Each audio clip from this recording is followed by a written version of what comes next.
Hello, hello, hello, everyone. Welcome to my live. Hey, Nicolocious, how are you doing? Welcome to my live. I as you can see from my title, we're having this conversation about mental health, and I am hope. Well, my intention for tonight. Hey, Germanese, how are you doing? Welcome to my live, sister. My intention for tonight is to have thank you. I don't know if like okay. I'm nervous. This is the first time I'm doing a live, but this is I have the ability for people to call my live.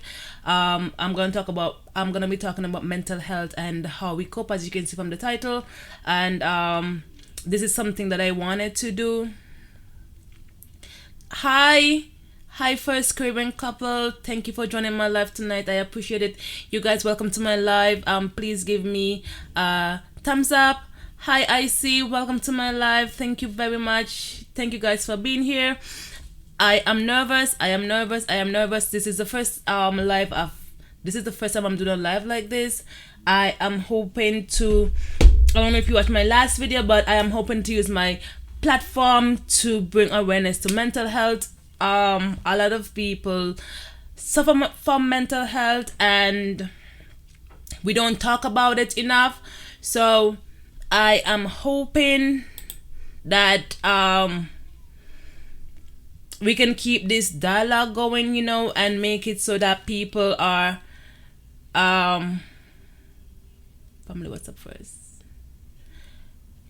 People are comfortable, You said I was gonna show you love, but I'm sorry. I hope you feel better. First family, we like something you were here. Oh, thank you. Yeah. So I am hoping that this be the change you want in the world, right? So this is my way of making it a norm to talk about mental health, the way we feel, the things that goes on in our head. Yes, so thank you guys for being here. I hope you guys would stick with me tonight, at least for 15 minutes, or whenever until however long you can stay. I appreciate you guys so much. Thank you guys so much.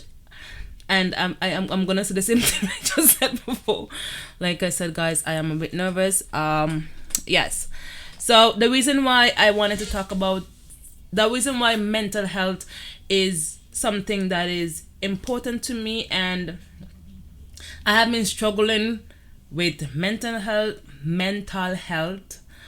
I don't know if you've seen my last videos. Well, my last videos, but the videos that I did that's not coupon related, and it's about mental health. And when I think about it, I have been struggling for most of my life, and I didn't know what it was, And even when I realized, I didn't even know what it was until last year, or like 2 years ago.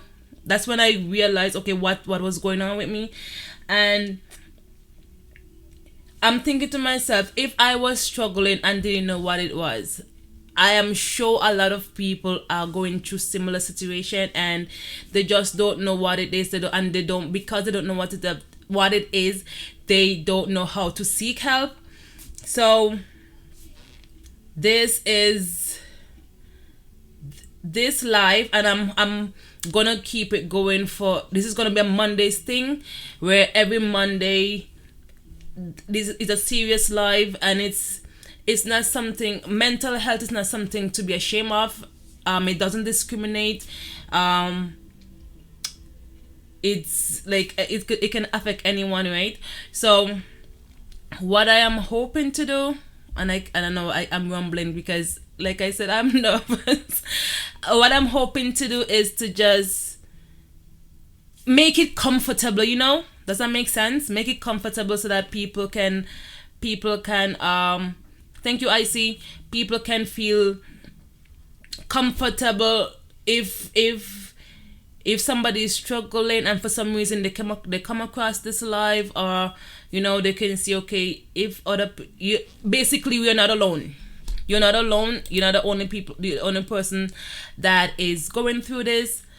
And yes, so that is the main focus. Thank you guys for the support. I appreciate you guys so much. Thank you guys so much. Thank you. Yeah, so what I had planned tonight is I have my aunt who's gonna call a live, because I wasn't sure if people are gonna wanna be it's gonna be comfortable to do it. So I'm gonna have my aunt. I asked my aunt because she had dealt with depression and panic attacks and anxiety attacks. So she's gonna call my live, and then we're gonna listen. And if anyone have anything that they want to add, if after, I don't know, I'm not sure how long she's gonna stay on the phone talking to us, because it's not something easy to talk about. But I'm just gonna see where this goes tonight. And if there is anyone, hey Shade, welcome to my live. You frying some chicken? Thank you for stepping in, sister. I appreciate you guys so much. So yes, as I was saying, that if I'm not sure how long her call is gonna be, and if there's anyone who wants to call in, just let me know, and then we'll go from there. Thank you guys for staying with me tonight. I appreciate you guys. Did I mention to you guys that I got a new phone? Yes, I got a new phone. It's an iPhone. I'm not really used to it yet.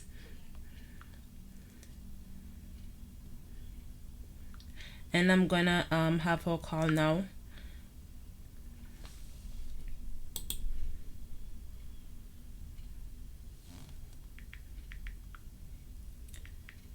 How are you guys doing? I'm not sure if I asked that before.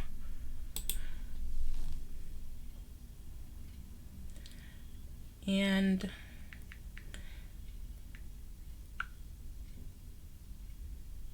I can't get her. Oh, ironic. Oh my god, I can't get her. I was supposed to start at 9 o'clock, but then I had some technical difficulties with my equipment. But I'm here now. I am here now. Okay, that's nice to know, Caribbean couple. Okay, so she just messaged me and she is gonna call. So okay, it's Tuesday. Oh, it's Tuesday there.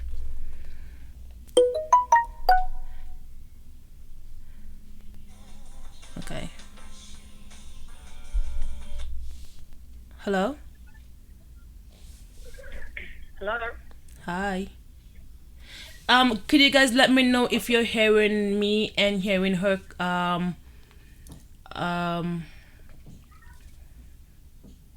can you guys let me know if you're hearing me and hearing her loud enough? I hear something.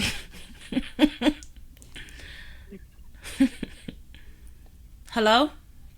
Not to you. I'm talking to the chat. Yes. I'm not talking to the chat. Can you guys let me know if you can hear us correctly? I mean, I keep saying correctly. Loudly.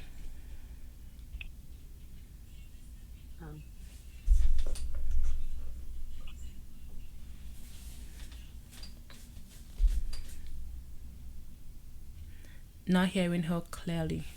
Can you talk? Auntie, can you talk? No. Okay, can No, I I hear can't you? talk. Hey, Alan, welcome to my live. Speak louder, because I can barely hear you and I'm wearing a headphone. What? Speak louder. Huh? Huh? Speak louder. Huh? You heard that? Okay, they say they heard that. Okay, everyone, this is my aunt. Her name is Nicole, and she had volunteered to be my guinea pig. Sharon says she's not hearing you.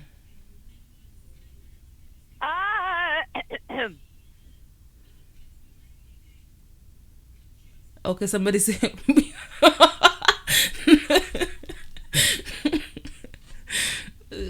So can everybody agree that they're hearing her now?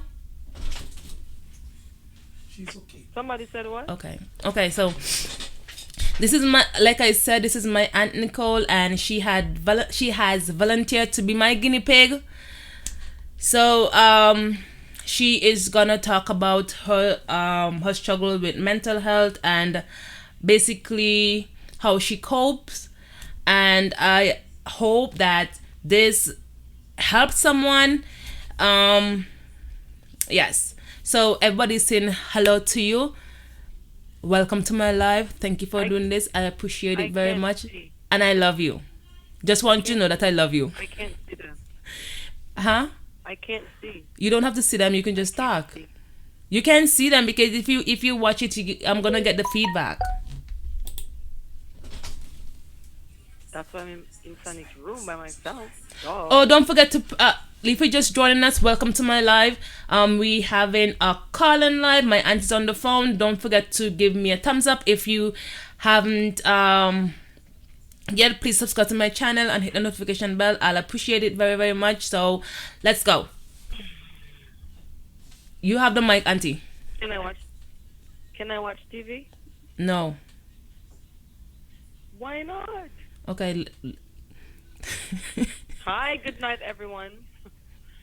So, I'm gonna start off by saying, mental health it's not a farce, and if anyone close to you is telling you that they're feeling some sort of it, the best thing to do is not to tell them that, oh, it's not a big deal. Don't ever tell them it's not a big deal. It is a big deal, and majority of the time we suffer in silence because people don't understand what it is, and you don't even know how to put it into words what having a mental disorder is. You can be walking the street smiling, having a regular normal day, but inside it's a whole different ball game. It's a whole different party going on, and unless you can experience for yourself, you would never understand what you go through. Like, for instance, last night, the last couple of days, I don't know if it's because I was going to bed late, and one of the things when you have anxiety disorder is that anything could trigger it off. Sugary stuff can trigger it off. Lack of sleep can trigger it off. Dehydration, too much caffeine can trigger it off. A lot of stuff can trigger it off. If you're claustrophobic and you're in an elevator, it can trigger it off. It's basically your mindset. And last night I had a really tough night. I kept feeling stuff in my chest, in my heart, and I also want to say this to people. If you have a fear or something that you continuously think about, what anxiety does, it will zoom in on that one thing that you fear, that one thing that constantly bothers you, that one thing that makes you feel like you can't think straight, is that one thing anxiety will zoom in on, and it will play with it over and over and over because it feeds on fear. And if there's no fear present, it cannot escalate into panic attacks. It cannot do what it wants to be done to you, and it cannot be prolonged in your body. So it feeds off of your fear. It's like that guy from that TV show that whenever it's in people's dream, and it will only get stronger once you're scared of him. I think it's Freddy Krueger. I'm not sure. One second. Welcome to my live Gigabyte world. Welcome. Thank you for joining us tonight. If you haven't yet, please give me a thumbs up. Welcome to the live, Latoya. I appreciate you guys. Thank you guys so much. Okay, go ahead, Auntie.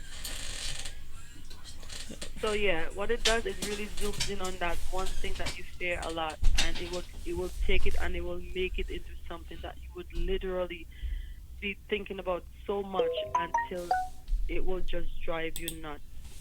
And for me, it's this chest thing. I'm an EKG technician, so at work I do a lot of EKGs on patients with heart issues and whatever. And I think because I've done so much of it heart, and I know the symptoms, I know the signs of what if your heart is not feeling well, and because my body knows it, it presents it to me all the time. So any little thing I feel in my chest, like sometimes I feel like it gets hot in my chest, and I'm like, okay, this piece of my heart just fell off.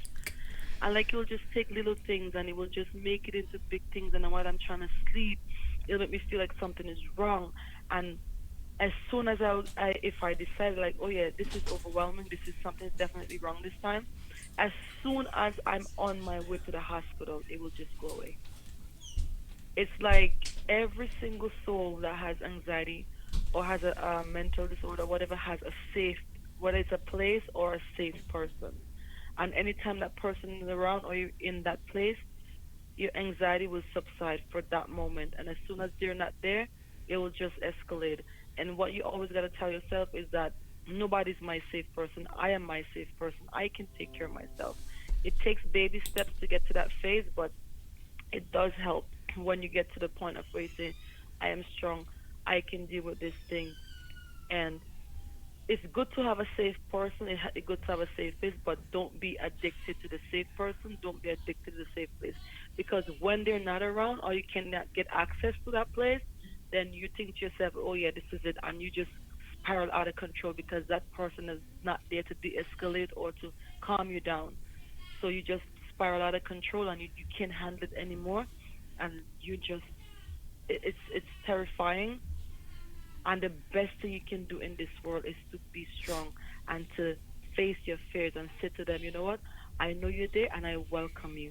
It's okay. You can sit with me for. You can treat your fears like a person. You can tell them, it's okay. You can sit here with me. We could sit here for a while. We can talk. Just treat them like a normal person that you will talk to. And eventually you're gonna get to the point where they're gonna be that friend or that neighbor that you know is right there, but you don't always acknowledge them. Acknowledging them is not saying that you don't feel it, but acknowledging them is where you put in fear with it. But also at the same time, it's also a point where you say, you know what, I know that you're there. It's okay. You can do your thing, and you have to tell yourself, it's okay if I get into a panic attack. I'm gonna calm down. I'm gonna be okay. And the funny thing you can do to strengthen yourself is this trick where you can try to scare yourself into a panic attack. And guess what? It will never happen. You can never scare yourself into a panic attack. That alone can tell you that you're strong and that you can get through whatever panic attack you go through. It's not gonna kill you. Panic attacks can never kill you. Having anxiety for a period of time cannot give you heart disease, or it cannot damage your heart. Worries and stress can, to a point, yes, but if you learn how to do, I taught myself a lot of stuff. I taught myself yoga. I taught myself this thing called a 784 breathing, and it's where you no, it's 478 breathing, I think it is. I'm sorry, I'm not sure exactly what the number is, but I know what you do. You inhale deeply, you suck in every single air you can at that moment, and you hold. You suck in as much air for 4 seconds, and then you. I'm sorry, I now remember. You suck in all the air for 7 seconds, then you hold for four, and then you exhale for eight. So you're sucking in everything for 7 seconds while you're counting, and then you hold that breath for 4 seconds, and then you let that breath out slowly, counting to 8 seconds, and it does help. And that has helped me many times. You see, breathing is not only maintain, it's not only there to maintain us and to keep us alive, but the funny thing is, it's also there to calm us down. Because if majority of the time you're in a panic attack and you're dealing with like it's coming on, all you have to do is just center yourself, and you just focus on your breathing. Focus on where your stomach go in and out. You can think about what the diaphragm is doing. You just think about those stuff, and you'll be surprised of how connected you are with your body. And you will be surprised how just that little self awareness and self connection would just automatically make you feel 100% better. That's all you gotta do. So, since I told you my little common strategies, I'm gonna now tell you why I went into having a panic attack. So one time I was talking to this friend of mine. It was like 1 or 2 o'clock in the morning, and we're talking, and then I think it was like around 3 or 4, and all of a sudden I noticed that my heart started racing really, really, really fast. And I'm like, oh my God, it's not going away. And I started panicking. I'm like, what the hell is going on? It started racing really, really fast, like beating fast, fast, fast, fast, fast. And I'm like, oh my God, I'm going to die. I'm going to die. Something is wrong. And the more I become aware and acknowledge the fast heart rate, I became even scared, and I started panicking, literally panicking. And I'm like, oh my God. And I started hyperventilating. I can't breathe. I said, something is really, really wrong. I don't know what's going on. So what I did, I ended up, um, what I've been doing for a while, I've been going into like, I'll Google stuff and I will just put whatever symptoms that I'm feeling. Don't ever do that. I would never encourage anyone to Google their symptoms when you see they're in a panic attack mode. Dude, you will just Google will make you go and buy a coffin. So don't even think about doing that. I Googled the thing and it said some first thing that popped up heart attack. I was like, holy crap, I need to go to the emergency room. Then something I Googled some other stuff and it says panic attack. I started doing whatever they're saying to do and stuff, and it wouldn't go away. Like I was like, so I end up going to the emergency room that night, and I left my kids home alone. I walked the street of Brooklyn because I'm like literally 2 minutes or 5 minutes walk from a hospital. I walked to the hospital, and I got there. They admitted, not admitted me, but they did the blood pressure, and my blood pressure was like 117. No, it was like 140 something. Mind you, my baseline blood pressure is like 97 to 108. That's my baseline. I was like, oh my God, I was so scared. Then the lady was like, calm down. They did an EKG. They had me do an X-ray. They had me do a lot of stuff. And then they were like, they gave me something called a lorazepam. I could never remember the name of the medication. And I fell asleep on the hospital bed. I woke up and they said it's time to go home, whatever. As I was walking home, the feeling was there, but I felt a little bit calm. And the medication made me feel so good. So I just started like, feel good. I went home and it was still in my system, so I fell asleep. I was doing a night shift at that time. I fell asleep. I woke up the next day and it started all over again. And I was like, this is very strange. I'm not going to go to another hospital, but I'm going to make you not bore you with my long stories, but No, we don't mind. We don't mind. I've been to so many different hospitals where I've gone to. I'm like, no, they're misdiagnosing me. Something is wrong. I've gone to a hospital, and you know what kind of stunted me for a while? I went to a hospital in New York City called Downstate, and while I was at that hospital, I was there, and this doctor said to me, he said, you need to stop going to hospitals. He said, doesn't matter how many hospitals you go to, they're all going to tell you the same thing. And he said, you don't want this to get back to your job or get in a system where they think you're crazy. It was harsh, it was hurtful, but it really struck a chord within me. And I said to myself, I need to be able to get a hold of this. And one day I drove to my son's grandma who lives in 5 hours away, and I went up there. And when I got there, I had a huge panic attack to the point where I didn't even know that it was. I still was in disbelief that it's anxiety attack I had. And I went, and in those states, their hospital is like they're up to par. Their machines are like the best, everything. Their blood pressure machine literally is like does an echo on your heart. So they did the blood pressure machine, checked my heart. It came, everything is perfectly fine. My heart, everything, the blood is circulating on your heart perfectly. So they did the blood pressure machine. Sorry. Hello? Go ahead. Oh, yeah. So literally, that blood pressure machine took pictures of my heart. It did everything. It came back normal. I went back to my son's grandma house, and I was calm for a little bit. I ended up going to Canada, and while I was in Canada, oh my God, it escalated so bad that I used to have pain, like splitting pain, like my head, literally like my scalp, like my head is split in half.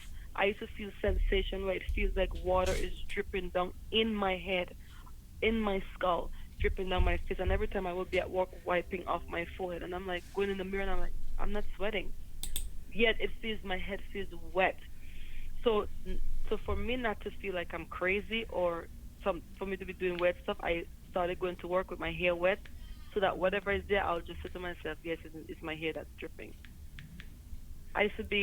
When I went to Canada, I was at my sister's house, and I told my sister I needed a tea, chamomile tea.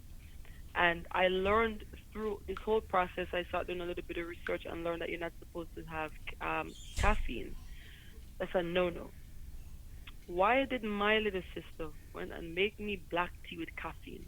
As I laid down, my heart started to kick up like a horse being smacked. To the point where when I got to the hospital, I was in the taxi. I jumped out of the taxi and ran towards the door, forgetting to pay the guy. The guy had to run behind me because I feel like I was suffocating in the taxi. The guy had to chase me down to give him back his money.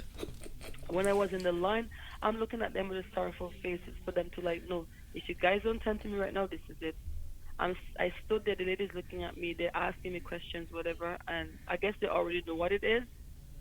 So I went around and the technician did the EKG on me. And she said at the technician, I have never seen an EKG like this before. It's literally like zigzag all over the place. That's how fast my heart was racing.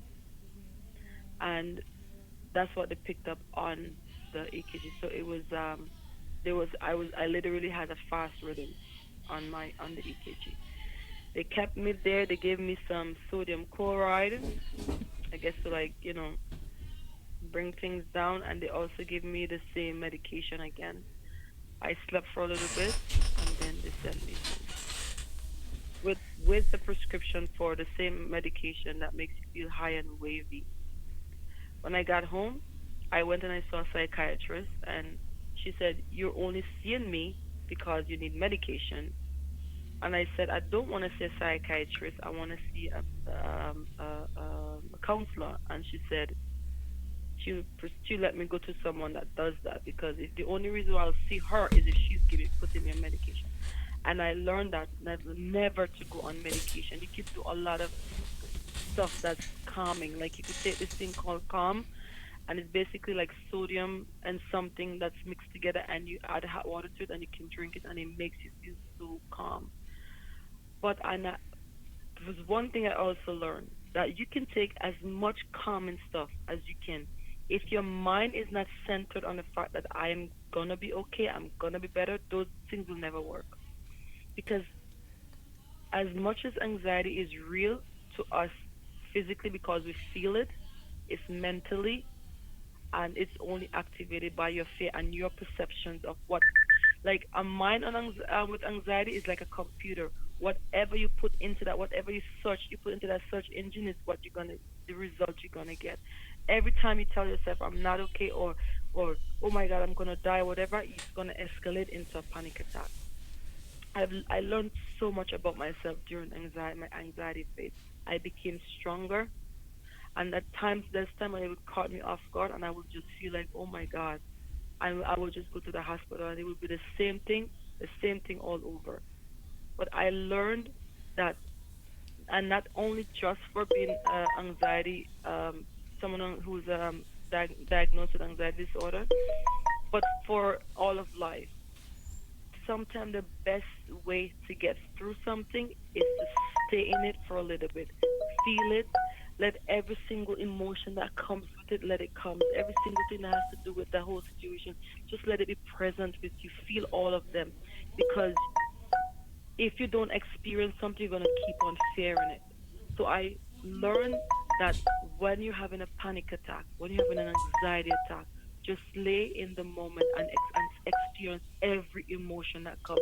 The shakes, the fast heart rate, the splitting pain in the back of your head like your head is popping open, the feeling of like you're about to suffocate, like you don't have enough oxygen. Just let every single emotion, every feeling that you've dealt with in that moment, just let it flow through. It's like literally like you just lie in a river, and you just let it flow over you. Let the water take the shape of your body is basically what you're doing with anxiety and panic attacks. And I just let it be.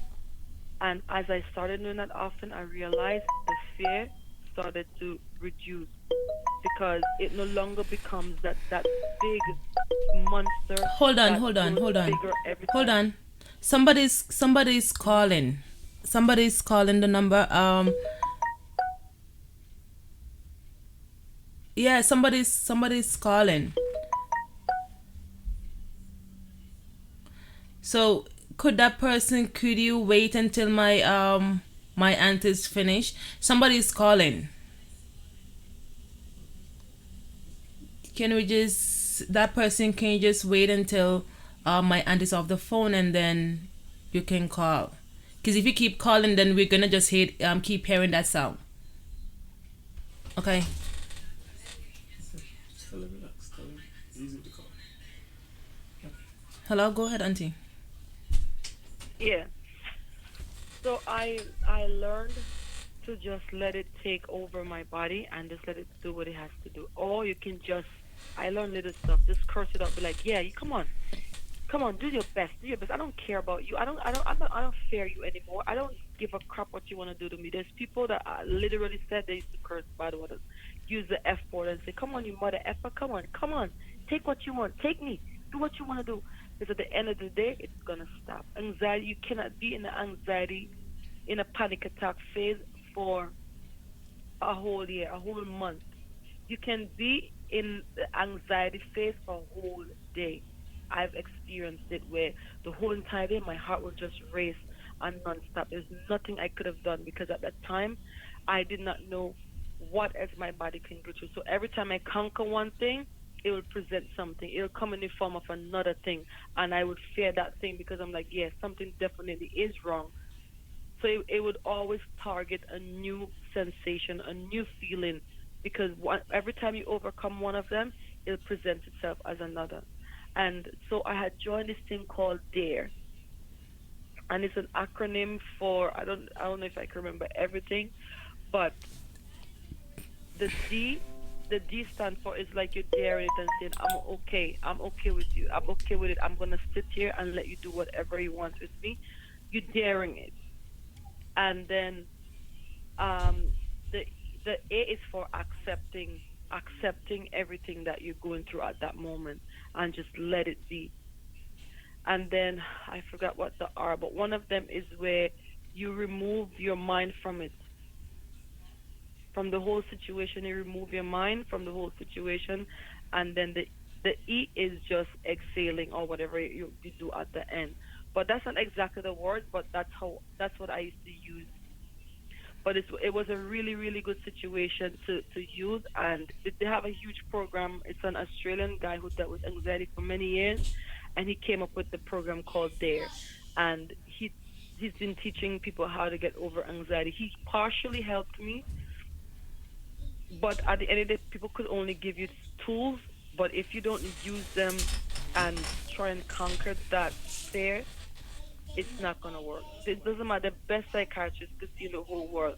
If you don't get to the point where you say to yourself, you know what, I need to get through this. I need to get myself better. I need to accept the help. I'm strong. I'm a wonderful person. And a lot of times with depression, it's because people don't think this. People they don't think that they're deserving of who the people that they have of the world. They feel worthless. They don't feel like they belong to this world. It plays a havoc on the self-esteem, and that is why a lot of times some people end up killing themselves because of that superficial feeling that they feel that they're inferior, that they're not good enough, and stuff like that. And a lot of these psychiatrists and people who deal with mental health always try to help people to build back their self-esteem, because self-esteem would make you or it would break you. And I used to remember times I used to walk the street late at night, 4 o'clock in the night. I'm walking the street and just trying to like get better and feel better. Sometimes I would leave my kids in the house and I would go outside walking 2 o'clock in the morning just so I can feel better. And I would look at other people and I would be like, I know they're not going through this. They're not going through this, right? They look at them, they're normal. They're walking around normal. Unbeknownst to me, that mental health victims are silent. We deal with it in silence. A lot of times, nobody even know that we're going through it. I can be sitting right next to someone and having a panic attack, and they won't even know until the last minute of it, when I have to shake myself out and I get up and I would run out or something, or would just walk away really fast. Like, you can literally sit next to someone and they're having a panic attack and you won't even know. So what I would really encourage people to do is to talk. And sometimes we suffer in silence because we don't think people are going to understand what we're dealing with and what we're going through. They think, oh, sometimes somebody like I remember I spoke to someone and they're like, it's that's not a big deal. Or they'll be like, big woman like you scared of them things. Them that is nothing. That is don't ever. And I would encourage anyone, do not tell anyone who has a mental issue that what they're going through is unreal and they're being silly for feeling that. You never ever tell them. You might as well just give them a cliff and push them over. Yeah, that's true. Don't ever tell anybody that that what they feel is inferior. It's not true. It's not real. To us, it's real, and we feel it. And sometimes it takes tests in a hospital for them to let us know, okay, this is what your tests look like. You're healthy. You're okay. And then you're going to read something that says anxiety acts up in your body majority of the time because there's something going on in your body. Because it could be a thyroid, it could have thyroid, hypothyroidism, hyperthyroidism. Something can be going on in your body that trigger off the anxiety. And I guess it's probably the body's way of telling you, oh, that something's wrong, you need to deal with it. And I've read stories about people that has had issues going on with them, and as soon as they've dealt with the issue, especially thyroid issue, and the anxiety will just go away. And for some reason, mine never did. I did how many X-rays on my chest to make sure I wasn't having a heart attack. I went and I did how many echo to the point where I saw one of the best surgeons in New York City, and he said to me, "You need to stop." He said, "You have a heart that could live up to more than 100 years old. You need to stop. You need to take care of yourself, be healthy, and get this thing under control." I remember I used to work out, and there's one time I was working out, and I haven't worked out for a while, and I was going too hard. And when I came home, my sister made me some tea again. I'm not taking no tea from anybody ever again. That's it. Same black tea, that was it. That same black tea that it had it in for me. Because sister made me the tea, gave me the tea, and heart started racing. But it wasn't even as much as a heart rate. It was the fact that it was targeting something else. Went to the hospital, and I'm there. They did the EKG, they did another X-ray, and I'm there waiting. And then I'm sitting there, and this doctor, and that's a problem with the mental health situation. They don't have good doctors that deal with this stuff. A lot of them is very dismissive, and they give you the impression like you're crazy, and you don't need it. That you're not as urgent as somebody else. I mean, given, yeah, you may not be, but don't let us feel like we're not urgent, that we don't need care, that we don't need to be tend to. Don't do that. I went to the hospital. This guy came over, and they took a blood test. They did a blood test on me. It was a CK, the creatinine for whatever that's present in your brain and stuff, and it's present in your spinal cord. And I'm not sure, but I think when it's a certain number, it's when you exercise, it goes up to a certain amount of number, unbeknownst to me at that time. So and also I think with stress levels and thing and whatever. So I'm there. The guy that took the blood test, the guy said to me, "Oh my God, so your creatinine is level is really high, and you need to.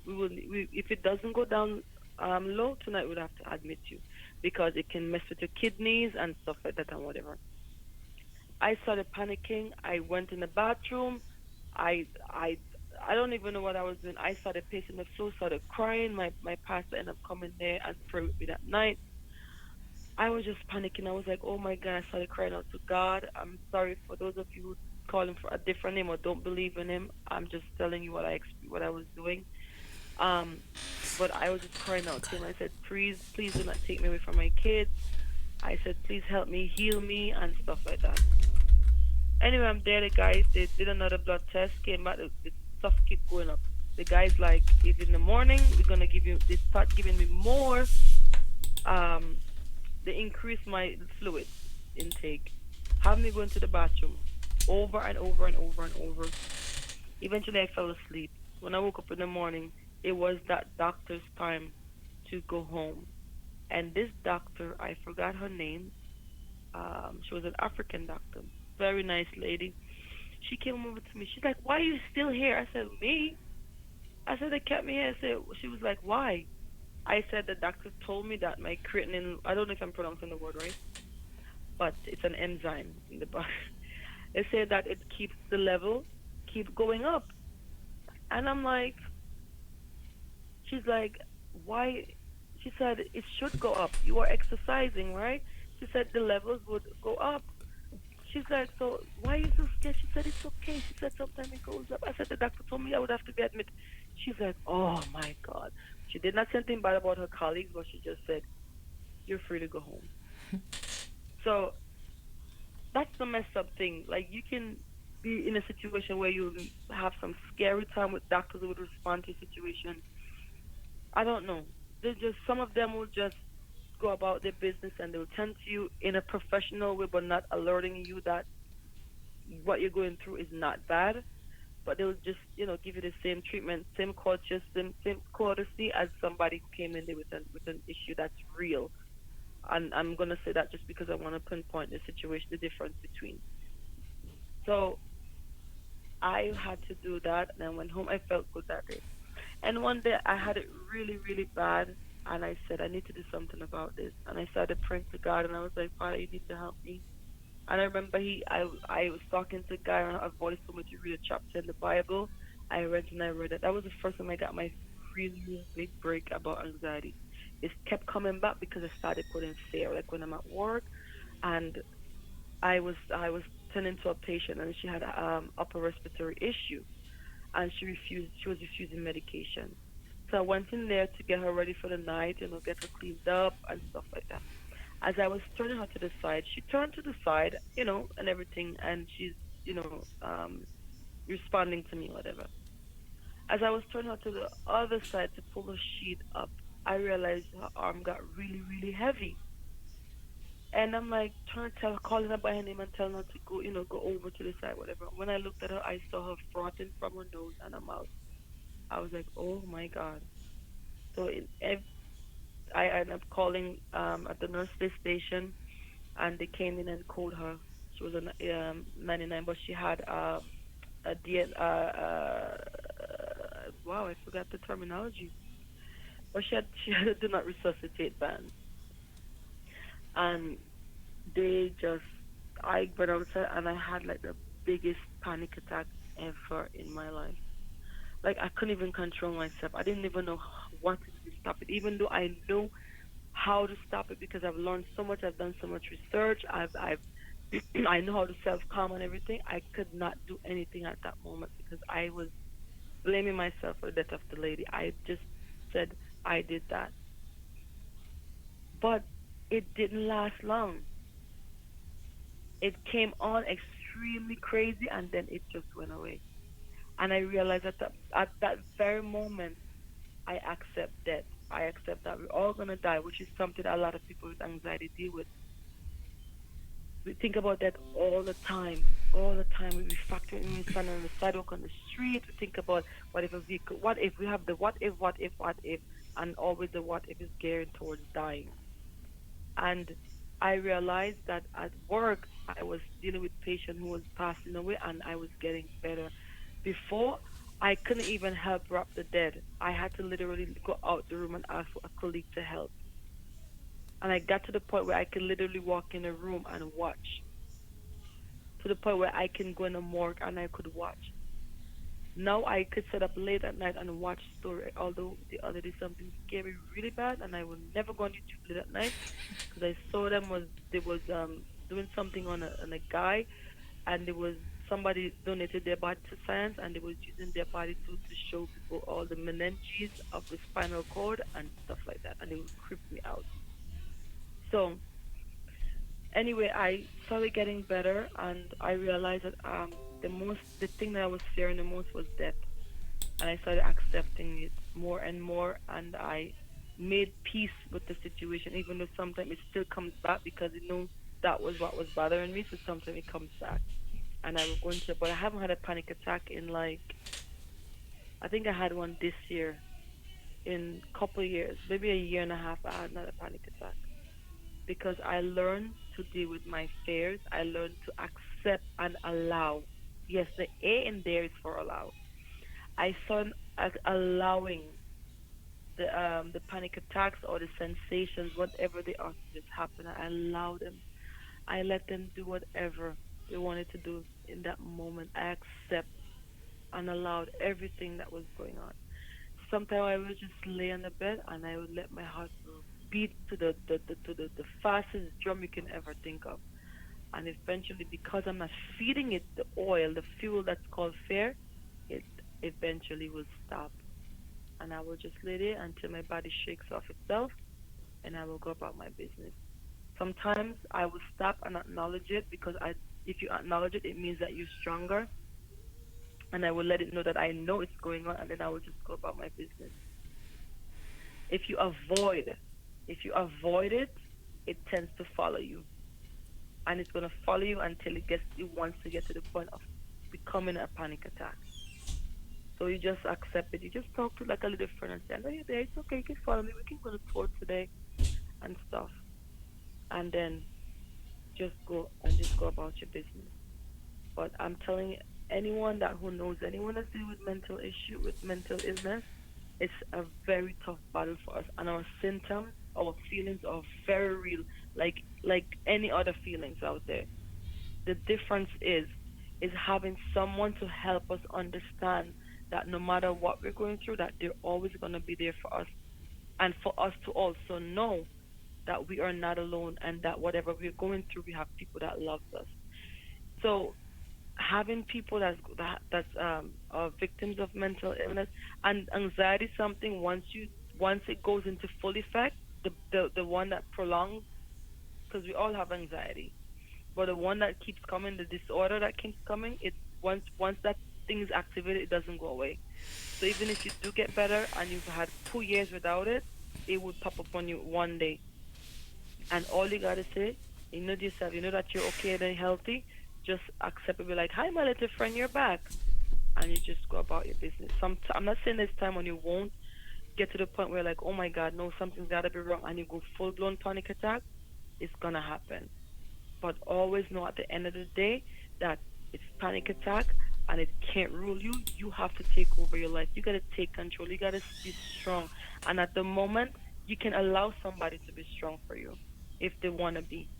It's okay to feel weak. It's okay to be vulnerable, and we have to understand and we gotta know that we are prone to vulnerability. We are prone to dependability, and we have to accept in our heads that just because we may be grown ups or we maybe have we have our own job, a degree, whatever, we are vulnerable and we are susceptible to having that feeling of like, I need my mommy, suck your big finger, whatever it is, moment.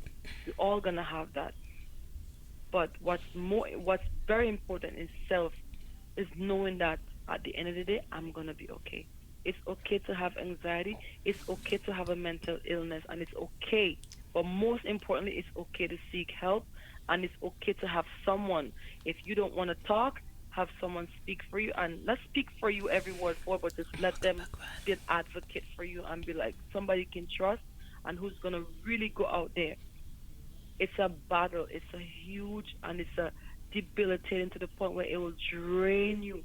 There were days when I would just be drained because it's taking so much out of me. I can't sleep. I have to get up and keep finding ways. I end up learning yoga. I end up learning there's something I learned that you can tap. It's a tapping method where you tap certain parts of your body and you have to do a sequence of move and it will help you calm down. But it's only a distraction to get your mind away from what's going on. But there's help. But at the same time, people need to understand that it takes a lot. It drains your body because your body uses up a lot of the energy because it's continuously in that fight and flight mode. Auntie, And can I it's can I dilating can I your dis- pupils. can I interrupt you a little bit? Yeah. I don't know, but I can swear that I just had a panic attack. And the funny thing is, you can because I'm talking about it. And the funny thing is, because you know what it feels like, and your mind is gonna trick you and it's gonna make you go into that mode because it wants to remind you of what that was. Maybe you, I don't know, maybe you was thinking about the panic attack part. You know what I That is was why they thinking call. about. You know what I was thinking about. You said something right, and I know that I've been doing it a lot. You said when, and I was watching. I don't remember her name. She plays Cookie in Empire. What's her name? Mm-hmm, mm-hmm. She was, I was watching her. Yeah, I know his name. She struggles with mental health too, and she was saying when you're having the symptoms, Taraji P. yeah, let it run Taraji P. like a faucet, right? And you said the same thing. But Yeah. what I have been doing, and I started to think about it. I wonder if this is healthy. when when I'm going through my episode, or when the thoughts come to my head, I stop them. And that is something I've been doing for years. Yeah, to RGP Henson, yes. That's something I've been doing for years. Whenever the crazy thoughts come in my head, and the thoughts that I can't, like, the really horrible thoughts that we have, I Yeah, tend that to triggers you. I tend to turn them off, because like it's some, like, I've seen my children in coffins. I've seen my mom in coffins, and like I'm Yeah. living it. Like, it's real. It's like when I tell you it's It's real, happening. it's Yeah. real. Like, I can feel Yeah. every Yeah. emotion in my body. Like, I've seen my children dead, and Yeah. what I tend to do when I have this, I before, like, I can't stop it because I already live it, right? But then I just turn it off. I don't let it continue to, like, I don't continue to experience it, so I just turn it off. Mm-hmm. And I was wondering, Okay. like, I was like, some when I my counselor, she say, she when I tell her, okay, I had this, and then I just stop it, and she keep asking me, how did you do it? And I say, I don't know, I just stop it because it's something that I've always done, right? That's something that and it is funny, and it is weird. I thought this It was is. normal. I thought it was normal. I thought feeling this way all the time was normal, but I'm just learning that it's not. But it's my normal, because it's something that I've always had. I am an overthinker, and I am a worrier. Like, I worry about everything and everyone in my life. I am teaching myself not to do that And anymore, and not to let that's what people. anxiety feeds off of. Not I'm trying my best not to let people problem reach me. I'm learning boundaries, and sometimes it can work, but then sometimes it doesn't. You know. Well, I was in that frame of mind, and that's kind of what kind of spiraled my anxiety out of control too, because I used to worry a lot. I used to think about a lot of stuff, but the thoughts, the thoughts is what you have to accept them and allow them. When they come, I've learned to say, so what? So what? You're not when you accept these thoughts, and when you allow the thoughts to go through your head, it's like they're walking through your yard, and you say, you know what, it's okay, I'll let them walk through my yard. Just let them go by, let them play around in your head, but not for too long. Don't give them that much time of the thoughts. When they come, you acknowledge them, you allow them, and you move on. You either you go when the thoughts come, you either go into breathing. You started breathing after you have let them go through your yard, for lack of a better thing. But you allow them. Don't suppress them. Because they just got they're like balloons. Eventually they're gonna blow up. Yeah. You have to accept them. Let them come. Let them be there in the moment. Don't push them away. If you push them away, they're gonna just follow you. What you resist persists. Always remember that. What you resist persists. Yeah. So it's gonna keep on following you. Accept them, allow them, let them do their thing, let them dance in your head, let them do whatever, but not for long. You let them, you say, okay, now you can move on, and you go and you listen to some. I've done so many thing music where there are beats that literally plays on the amygdala, because that's the part of the brain that is triggered off. It's like your amygdala is stuck on 12. It's like it's supposed to go. It's supposed to go from anxiety to being better. Anxiety to being better. So it's stuck between that little natural state. Anxiety better. Anxiety better. It's stuck between there. It's supposed to go around, but it's stuck, and that is why we're in that phase of what it is. But what you have to do, and you have to keep practicing, is to allow the thoughts, allow the feelings, allow them to happen, and then move on. Don't give them too much of your time, but let them be there. Don't try to push them away or hurry them away. Let them get a little, like they say, 15 seconds of fame, and let them go by. What you're doing, you're building up your your bucket of the opposite of fear, and you're gonna be able to put them inside that bucket and be like, you know what, you get in there for a little bit, I'm okay. You get in there for a little bit, I'm okay. And eventually you're gonna take that and you're gonna be able to build on what you've put inside of that until you're gonna be able to be strong enough to be like one day to be like, oh wow, I haven't had a panic attack in a while, or just just realize that you've gone far and it's been years. Yeah. But the main thing for this, you cannot push them away. You cannot suppress them. You have to let them play out themselves, let them do their thing. And then you sit back, you close your eye. You can do this thing called thumb and pinky, no, thumb and little finger breathing. What you do is you take your thumb and you squeeze, you press in the left side of your nose. And you inhale, you hold, and then you take your little finger and you press the other side of your nose. You inhale, hold, and then you keep that breath in. Squeeze the other side of the nose with your thumb, and you let it out the other nose. So you're breathing in one nostril and let it out in the other nostril. Anytime that, and what's gonna happen after allow them to be there, take their place in your brain, in your head, and do what they have to do, you're now gonna focus on yourself, on building up your thing, and you're gonna start doing your breathing, and you're gonna focus on your breathing. You're gonna focus on it everything. It doesn't matter how many times these thoughts come.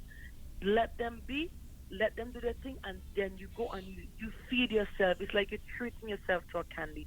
You go and you oxygenate every single part of your body by taking in deep belly breathing, belly breath, and you exhale all of those. And what you can do while you're letting out those breaths, you just let go all of what you were worrying about, every single thing, and just let your body go limp. Every single one of those worries that was just plaguing you, you just nicely let them out with a smile on your face. Let them just go out. It's always gonna happen. It's always gonna happen, but you always remember that every time, just like when you're hungry, you eat the same thing you do whenever these thoughts come. That's what I dealt with. I used to see. I dreamt I saw my son die. I dreamt I myself got killed. You know how many times I picture all of these thoughts and I start saying to myself, I let them be, I let them play around in my head, I let them do their thing, and then I give myself a treat and I do my nose breathing or the 748 breathing. And you'll be surprised what this does. It actually clears out your system. It actually makes you be self-aware. It teaches so much. I learned how to meditate because of anxiety. I learned how to just sit and be in the moment, and you'll be surprised what it does to your brain, what it does to your memory. All those deep breaths, you won't even realize how far they go. Just taking those nice, deep, refreshing breaths. You can go in a room by yourself. You can go in a park, and it's even better if you could take a half an hour and just go in a park and just be with yourself. Just be in the moment and just sit there and you just breathe. And you just let everything go limp. Your shoulders, your back, your neck, every single part of your body, you let them go limp, and then you take deep belly breaths, and you just flourish all of those parts of your body that go limp. Anxiety is, as I said before, it's really tough, and it takes a lot out of you, and it could take you to the point where you neglect your children, you neglect yourself. But you know the funny thing is, it's beautiful when you snap yourself back and you say, you know what, I've been there, I've done that. So even if in the moment it feels debilitating, you're going through a lot, you feel like you cannot get out of it. Have you seen people, there people who have relapsed and gone back into it and whatever, it's always gonna happen. But always remember that you're gonna win. Every single time you go back, just remember you could also go forward. And then this time when I would be and I would be so scared I end up in a hospital. And I'm teaching myself not to think of the hospital as my safe place. I gotta think of me as the safe place that I'm okay. I've done my test, and I would encourage everyone that's dealing with mental health and anxiety, especially to get a physical. Make sure that everything is okay, because sometimes anxiety is also the sign of something wrong. And you could just go and get a checkup. And once the doctor said you're okay, man, every time that anxiety come on and those thoughts come on, man, you just do your thing and you just give your body back whatever back of what it just lost, and you give it back. There's oxygen. You just set on yourself, and you'll be surprised how much it does for your self-esteem. Every time you get back there, it doesn't matter how many times you relax, how many times you go through it, how many times you go through a panic attack, how many times you go through anxiety attack. Always remember that you're gonna bounce back. No matter what, you're gonna bounce back. And and like I said, if anybody's listening that has family members or anyone that's going through that, please don't tell them that the symptom isn't real. Please don't tell them, oh, you're too big to be feeling this, or you're a punk man, you're a chicken. Don't ever tell them those stuff. Okay. The best thing you can do for them is not indulge in self-pity with them, but let them know that they have a shoulder to cry, and let them know that they have someone that's there for them. And also at the same time, don't be their safe person. Learn ways how not to be the safe person. That every time they're dealing with a panic attack, they run to you. Teach them how to be their own safe person and know that they can do it. Whenever it comes on, just allow the situation to happen, allow the feelings to happen, allow the sensations to occur. Don't push them away. Let them do their thing. Let them play out the process, whatever they are playing out. But at the same time, don't give them too much of it. Let them do their thing, and then you grasp back yourself and be like, okay, enough stage show. Now is my time to shine. And you do your part. There's time when you're gonna be weak. There's time when you're gonna be discouraged. There's time when you're gonna feel like, no, I can't do this. I can't do this. I need out. Don't. I've been there. Where times when I feel like I'm not gonna get better. I'm not gonna feel better. Every day I wake up, my heart is racing non-stop.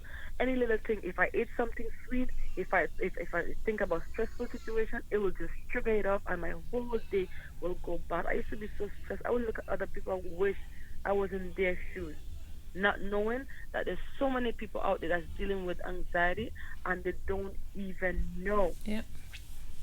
that the next person right next to them can also be dealing with anxiety. Okay. So it's been a journey for me. I still have my time when it comes on, like if I overtired and stuff like that, it will come at me, and sometimes it will knock me off of my feet, and it's okay, because I am not giving it back that fear that it's giving me. As soon as something's happening, it's like, oh my God, I can't breathe, and I will just start. I will go in, and I will just deprive my body of oxygen for that moment, because I will hold my breath, not knowing. I thought I'm breathing, but I'm actually holding my breath, because my body becomes so tense. Everything is seized up, and then you end up with back pain. You end up with it's a cycle. So understand you're gonna have bad days, but understand you also can have good days, and you also have to understand that you could have both a good day and a bad day mixed. Okay. But it's something that as bad as it is, you can help yourself, and it teaches you so much. It teaches you inner strength. It helps you to see yourself from the inside out, and you don't even realize how powerful how powerful of an enforcer you are when it comes to your body. You can take control. You can take over, and say, okay, you know what, this is it. As much as it probably will not go away indefinitely, but at least you know whenever it comes how to handle it, and give your body back its power, and give your mind back its power, and say, listen, let's take over, let's do this together. Because right now one is overpowering the other, but both of them got to work in unison in order for you to have to have balance, Okay. as we call it in the medical field, homeostasis. you know. So you have to, every single time, you're either the mind is fighting over the body or the body fighting the mind. Either way, you gotta get both of them back on track. And the only way to do that is to get both of them to cooperate. So give mind the oxygen, the calm, the peace. Give body the same thing, and just relax and let them know that it's gonna be okay. It's another day, another fight, but we're gonna get through this. And any family member, anybody in your life, let them know. And you don't even tell them. Don't try to explain to them because they're not gonna know. Let them go and educate themselves about it and understand what you're dealing with. Because if you keep telling them, they're not gonna understand. It's coming from you, and to them, you sound crazy because they know the kind of person that you were before. But mental health people, anxiety suffering people, they're not crazy. The symptoms we feel is real. It is real. To us, it's real, and we just need that support and that extra help to help us get to the point of where it's gonna be okay. It's good to have. So sometimes I'm sitting here and my boyfriend is here, and I know that if I'm feeling some sort of way, I don't have him as my safe person anymore, because I realize if I keep on doing it, I'm not gonna get better. So I have him as my SOS. When things get really bad where I can't get under control, then I will go to him. But it's good to know you have somebody that is gonna help you. Okay. Thank you, His Auntie. YouTube name is Tech 101. He's the one that's been helping me through it a lot, and he's been there for me. But you also gotta be your own safe person, or else you're not gonna get better. Okay. But I hope I was able to shed some light on the good part of it and the bad part of it, and how to help and finding support. There's a lot of support centers, and what they need, the government needs to do, they need to have doctors who understand it more, and that people can go to and be able, not just psychiatrists and psychologists and whatever, but at least when you go to a medical doctor, they can be able to tell you in a really nice and professional way that, and direct you to the help that you need to have for whatever specific mental illness that you're being dealt with. It's being pushed under the rug too much. People being scorned and saying that they're crazy, and a lot of insulting things has been out there hanging around this whole mental illness situation. And they need to do better. And also that I think Prince William, I think his name is, he's been fighting also because he also suffers from a mental illness. I think he also has anxiety disorder. A lot of people over are silent sufferers, and if somebody come to you and at least try to reach to you and tell you that they're dealing with it, is to be there for them. Educate yourself and be there for them. Know what to say, because there's certain things that you cannot say to somebody who's suffering from a mental illness. The best thing to do is to get a knowledge about how to respond to them. Okay. Auntie, All right, I'm so very my check will be in the mail, right? I am very, very appreciative of you being on here tonight. I'm definitely gonna have you on again. Thank you very, very much. I'm just gonna give somebody else a chance. If I don't know if anybody else wanna call in. So everybody say good night to my aunt. Thank you very much. I love you. I appreciate you. Thank you very much. You made me Good night, think guys. about some certain things Good right night now, talking to y'all. and I really, really Okay, appreciate bye. you. Thank you. Bye. Bye. Later. So guys, thank you for hanging with me thus far. I appreciate each and every one of you for hanging out with us. If there's anyone else who'd like to call, the line is now open. The number is on the screen, as you can see. So if you want to, you can now call the person who was calling before. If you want, you can call again. If not, I guess I can just talk. Thank you. Welcome, sister. Welcome to everyone who I didn't get a chance to welcome, but I know my mods welcome you. But I'm just gonna say welcome to everybody who's just joining us. As you can see, we having a mental health talk and how we cope. Yeah, so if there's anyone else who would like to call, the line is now open. So just let me know.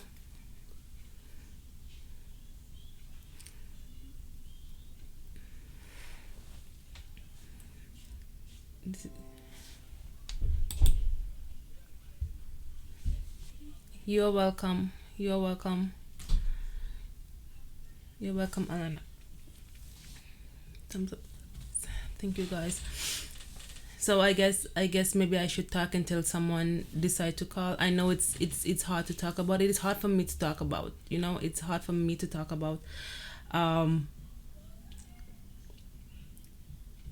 I like I said, I was having um anxiety attacks and not know what they were, and I when I realized I was having an anxiety attack, what had happened is um I didn't realize what I was doing, right? So every time I felt like sad or alone, I'll call somebody on the phone every single time. So I was like, when I'm a stay-at-home mom and it's me and a baby at home, while everybody else goes to school and my boyfriend go to work, right? So I would have somebody on the phone all the time. So I didn't give myself time to feel what I was feeling. I would always be on the phone with someone because I did not like that feeling. I do not like the feeling of being alone and being sad. So when I'm going to realize that I was doing that, it's when there was a fallout amongst me and some people that I talked to, and I stopped call. Well, there was no calling, right? And then I realized that I was the one who was always calling people because I was the one who always felt like I had to talk to someone, right? So I was the one who's always calling people. I wasn't giving myself time to deal with what I was dealing with internally, and I didn't give myself I didn't make myself comfortable being in my own company, like just being by myself. So until 2 years ago, that's what I was doing all the time, calling somebody constantly just to get somebody on the phone, just so that I don't have to deal with what's going on in my head.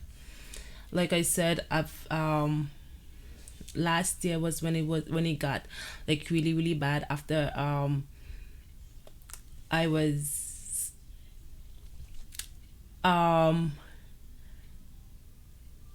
like I said in my video that I posted. I guess I should say, because I know that there's some people who didn't see my video. So when my baby was 11 months, well, almost 11 months, I had to stop breastfeeding because I was exclusively pumping, and I had run out of space to store it. And I thought, okay, I had enough to give him until he's year, because that was my goal, to breastfeed until he was a year. And I had to stop, and then he just run through my supply like it was nothing. He just run through my life like it was nothing. I'm not my life, that's what I'm talking about. He just went through my supply like it was nothing, And I felt so bad inside. I felt so guilty, like, oh my God, I'm failing. I can't. And that's when I started that's when I had the first anxiety attack that I knew about, right? And it's funny, like, there was something else that had happened. Around that same time, I was watching four babies. 4 children under 3 years old. So I had my 3-year-old, I had my cousin's daughter who was 2, I had her son that was 1, and then I had my baby.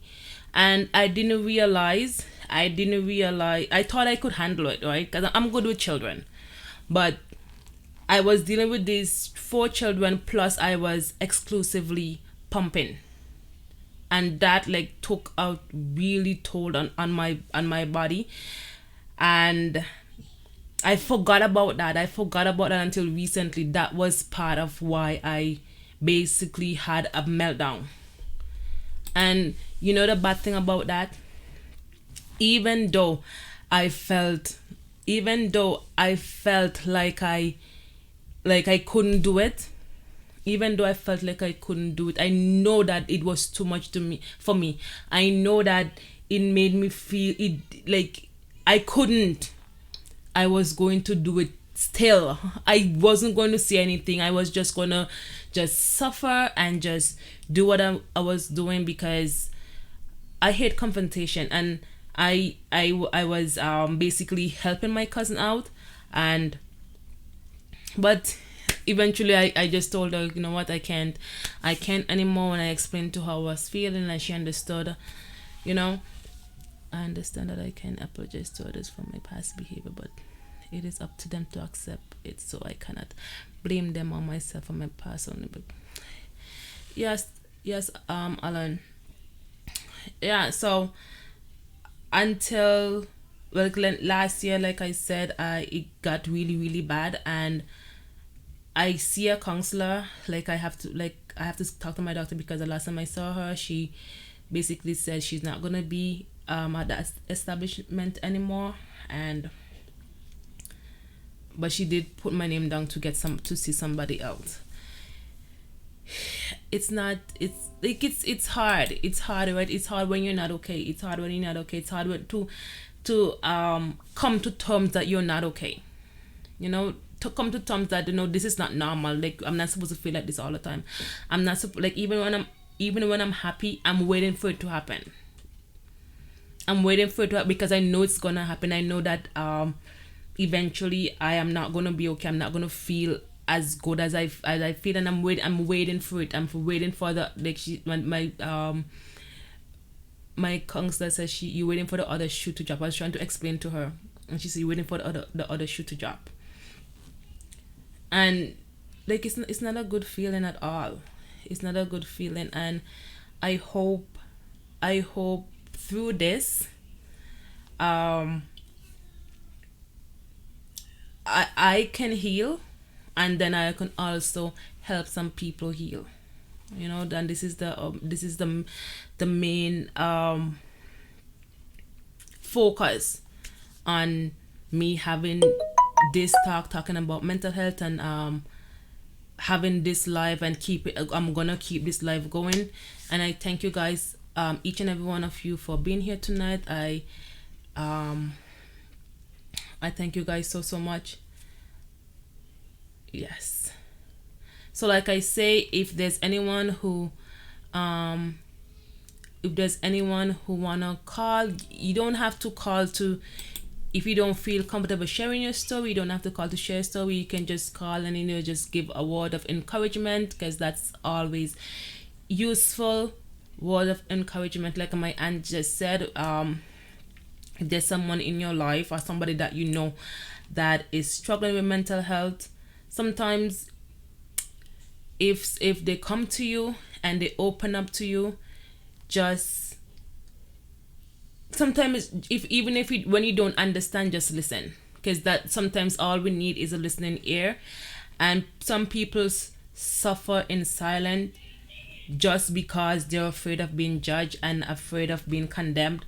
And for someone to come and open up to you about their mental illness is when they have no other choice but to, you know. Everyone will be just fine. I will be thinking about it. Oh, thank you, Icy. Thank you, sister. Yes, you are actually healing now and sharing. Yes, Alan.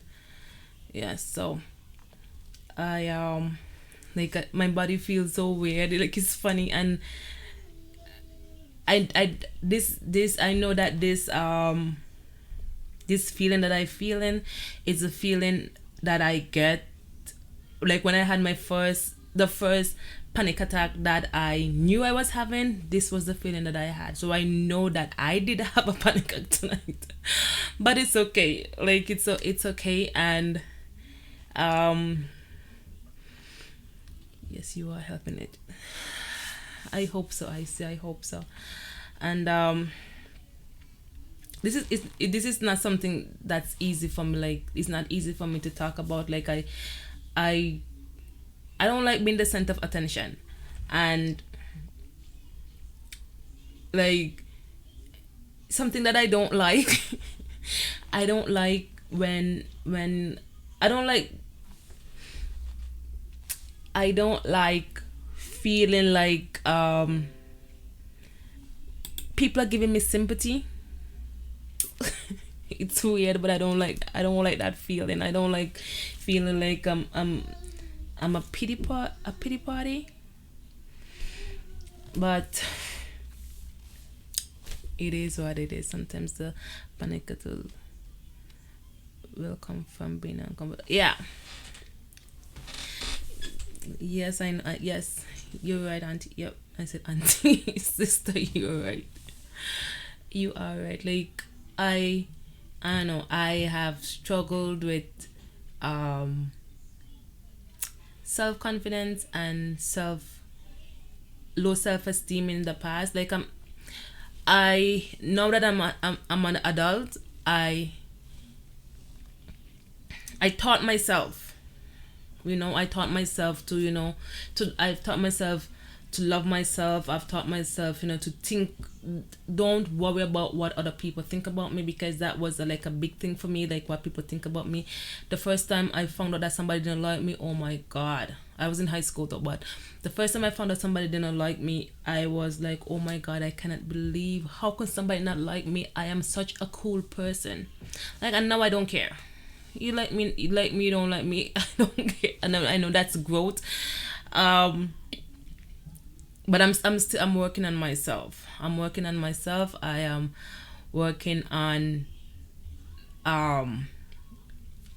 my self-care routine that I know sometimes is non-existent, but I'm trying to, not I'm not I'm not I'm I am stop saying I'm trying.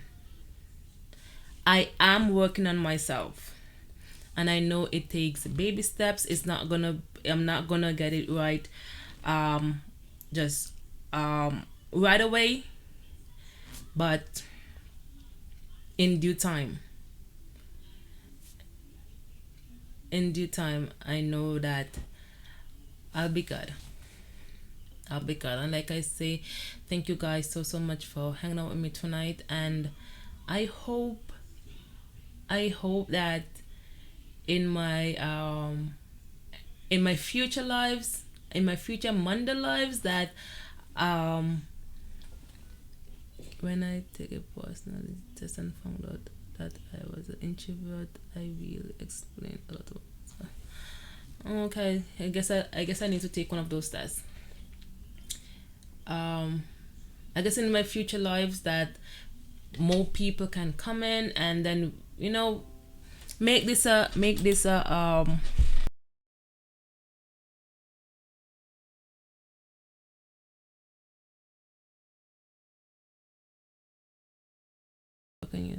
you do have to work on yourself, and you have to let people and things go that put you in. But oh yes, I have learned that, sister. You have no idea. You guys have no idea the changes I've made in my life. Like, there was times when I felt like I couldn't do without some people, and now, like, they're not even they're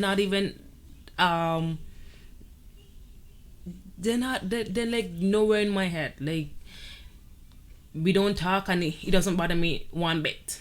And I know sometimes it's just fear, and fear put stuff in our minds that we can't. And can't is not a word. Can't is not a word that we should have in our vocabulary. So I thank you guys. You guys have no idea how much you guys being here tonight helped me. I thank my aunt so much for being my guinea pig, for calling tonight. Yeah.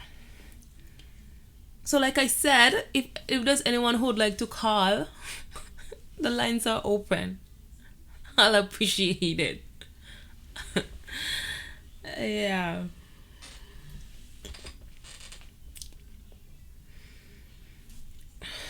My body feel weird.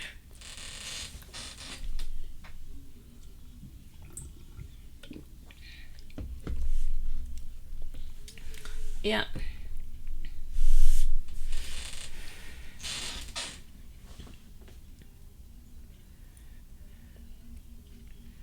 The last time I saw my counselor, I was telling her, I have this lesson. I have a list in my head. I have a to-do list. It's in my head. I didn't write it on paper, but it's in my head.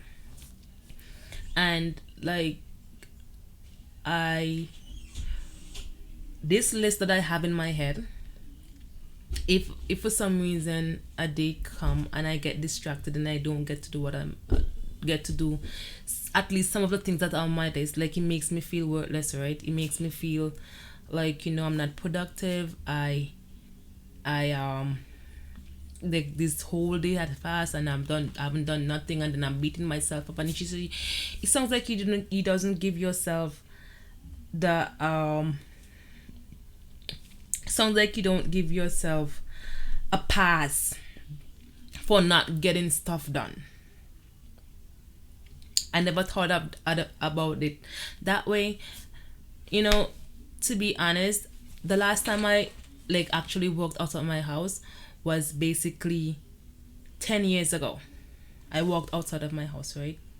Like, I know being a stay-at-home mom, like, it has a stigma, like, we're not doing anything. But let's say the last time I got paid, actually paid to do a job, let's put it that way.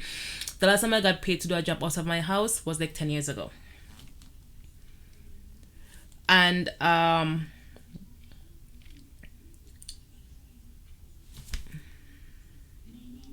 last time I got paid, that was 10 years ago, right? So I sometimes, like, lately, while I was struggling, right? I felt overwhelmed with myself. I felt disgusted in myself, right? Because Sharian, you can call. Just call. You don't have to like go into details, but you can just call, and you don't necessarily have to say like everything, but when you feel up to it, then you can call, okay? I'm gonna stay on for a while, so if you feel up to it, you can call. Yes, I've been feeling like down about myself because without my children, I'm a stay-at-home mom. I have 6 kids, and without my kids, or minus the kids, I don't know who I am. I've lost my identity as a person. I am a mom, and that's who I am. Take away the children, take away being a mom, and I don't know who that person is, right? And that has been really hard on me to come to terms with, right? And like, when I look at people that who are younger than I am, and they're more successful because they have a job and they could take care of themselves and stuff like that, that kind of made me feel like really down. And I know it was because I was depressed that I felt that way, but still I had those thoughts, right? And I had some nurse come into the house, and I was telling them this, like, the way I was feeling, because I find sometimes easier to talk to people that you don't know than to talk to people that you do know, right? And I told her, I felt this way, and she said, so what have you done?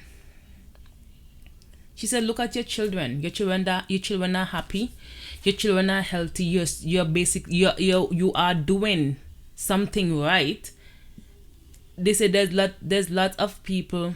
There are a lot of people who can't do what you do, right? And I've had people call me lazy because I'm a stay-at-home mom, because there's a stigma behind being a stay-at-home mom. Being a stay-at-home mom is literally one of the toughest job anybody could ever face, because it's 24/7.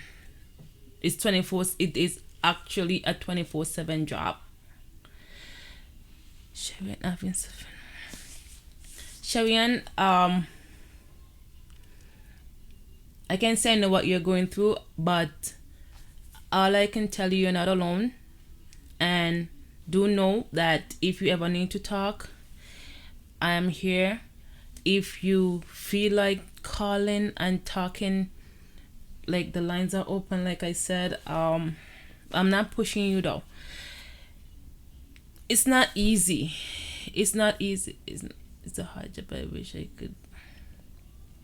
No, some people don't see it that way. I see some people don't see it that way. They see it like you're home doing nothing. I don't know who take care of the children when you're home with them.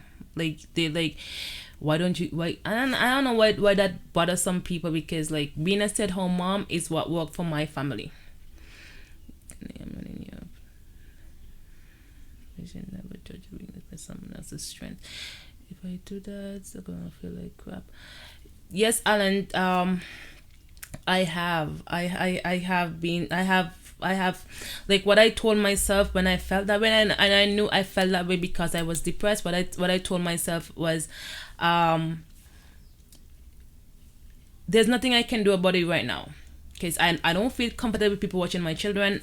My children are not going to daycare, and so why am I feeling down because I can't go to work? I literally can't. I am not going to work because I want to stay home and take care of my children, and that's the positive way of me looking at it, right? So what I've been trying to do lately is when I have an and something I should say, what my counselor told me, she says thought are just thoughts, right? They neither good or bad. We make them good or bad, right? By the energy that we give them, you know. So when I get these thoughts in my head, when I like play back certain memories and stuff, and I feel down, and I can tell myself, I try to put a positive on it. There's nothing I can do about it, so it doesn't make no sense that I worry about it, because like in no time, say let's say in the next 10 years, my not even 10 years, in the next 4 years, my baby's gonna be almost 6, you know, and then I'll have time to do what I want to do.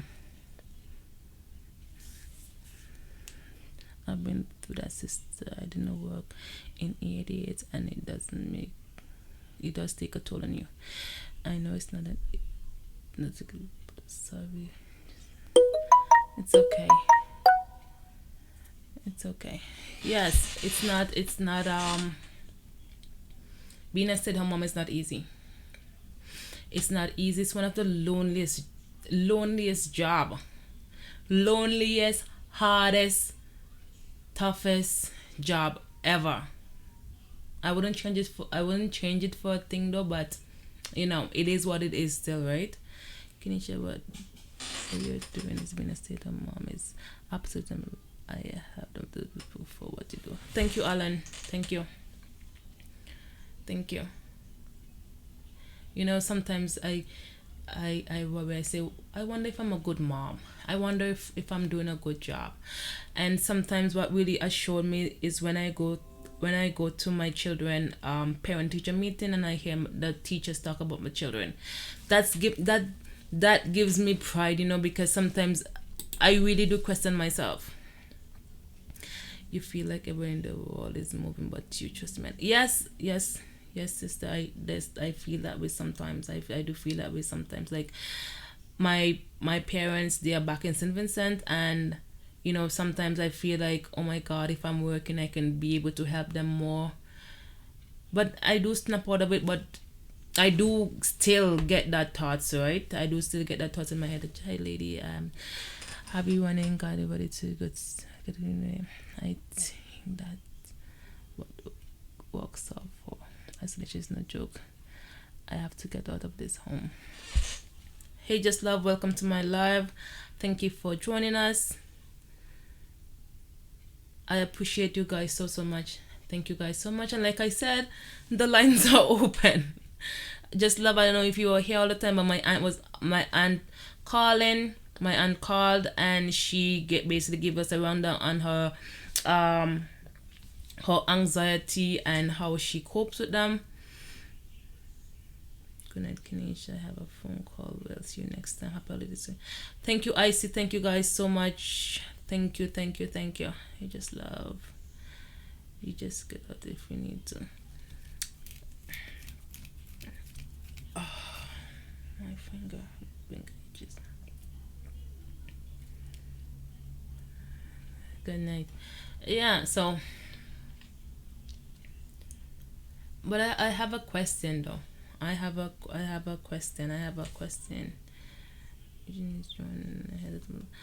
How, like,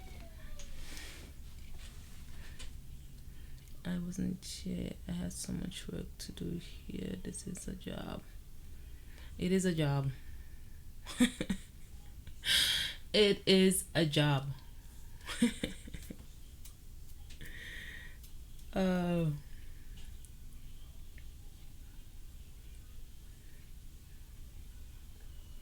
Hey, Micah.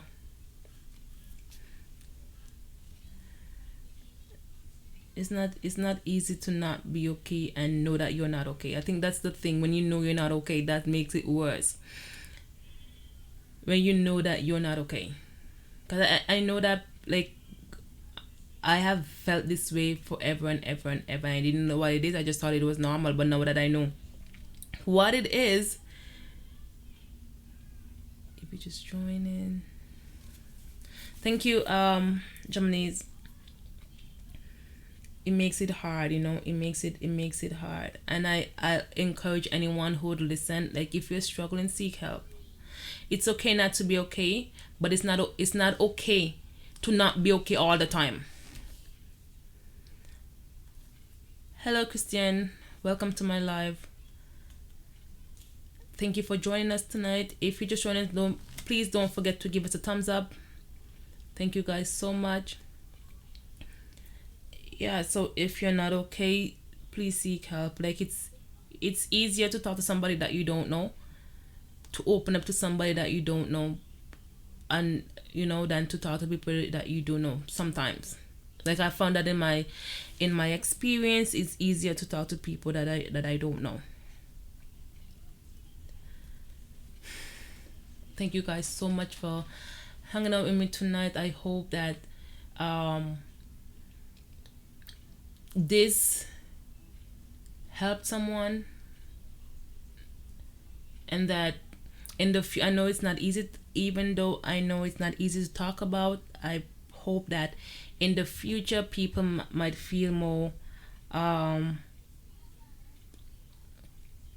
will have the courage to call and share their experiences. I know that it's not easy,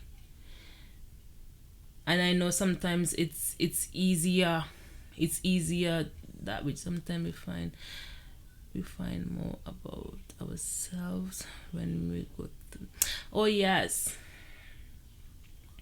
that is so true. That is so true. It is true.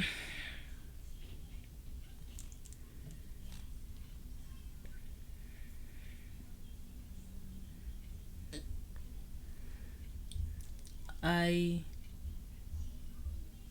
sometimes. Hi, Maximum Overdrive 3G. Welcome to my live. Thank you for joining us tonight. If you're just joining us, please don't forget to give us a thumbs up. I'll appreciate it.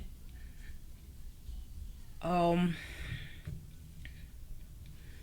the past couple, like last year, right? After it wasn't last year, it was this year. The beginning of this year. While I was struggling, and when I decided to seek help, right? Before I decided to seek help, the thought of me, like, just stopping with the breastfeeding, it was like, whenever I think about that, it was the worst thought in the world. Like, it gave me the worst anxiety. And then when it came time to stop, because I kind of start looking at it from a different angle, I was able to just stop, right? Because it wasn't working for me, and if it's not working for me, then it's not gonna work for anyone, right? Because I'm not gonna be okay. And when I start working on myself, like, I decided to do keto, and I was working out like 30 minutes every day, 5 days a week, sometimes 6 days. I didn't skip days, because I know once I skip a day, then that will be it. I didn't skip days, and I was able to do it, and I felt so good about myself. I lost a bit of weight, and I felt so good about myself. I felt so good about myself, like I was feeling myself. But I'm gonna do it again. I'm gonna do it again. I know sometimes it's easier to just sit back and be laid back and just, but I'm gonna work on my. I'm going to work to be the best version of myself, for my family, but especially for myself. And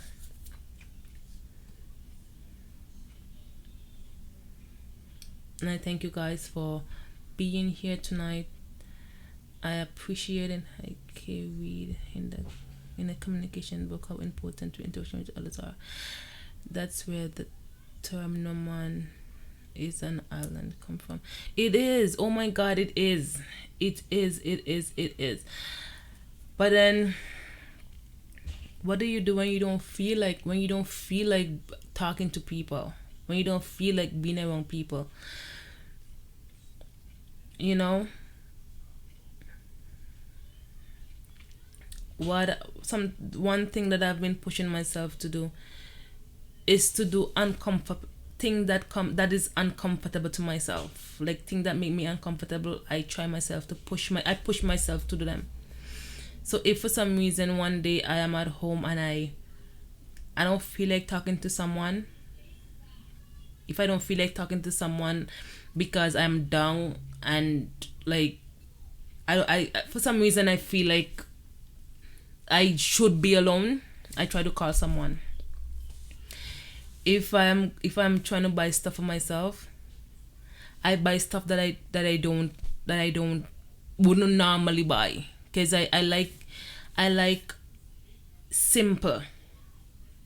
So if it's something that doesn't catch my eye, I usually buy it and I end up liking them. Going outside, getting that much. But sometimes for me, like, it's just so much work. To be honest, sometimes going outside is so much work, because like I have a baby, so I have to prep his show. I have to, like, to me, sometimes I find it's too much work. And I had told myself that when you are home, do you open the windows so that at least get ventilating? Yeah, like we have big windows, and the curtains are always, because the baby's always going to messing with them, so there's always light. But then sometimes I don't know. Sometimes it's just hard, Sometimes it's just hard. But that's life, right? And the funny thing about it, he's crying. I've told myself, like, I know a lot of things. I know a lot of things too.